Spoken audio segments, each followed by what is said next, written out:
प्रज्ञा सातव यांच्या भाजप प्रवेशामुळे काँग्रेसचं विरोधी पक्षनेतेपद धोक्यात आलंय। विधान परिषदेच्या विरोधी पक्षनेतेपदावर काँग्रेसनं दावा केलाय। विरोधी पक्षनेतेपदासाठी किमान 8 आमदारांची संख्या अनिवार्य असते।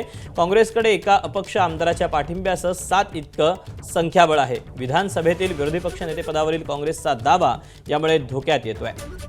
विरोधी कोणत्याही पक्षाकडे 8 आमदारांचं संख्याबळ नाही।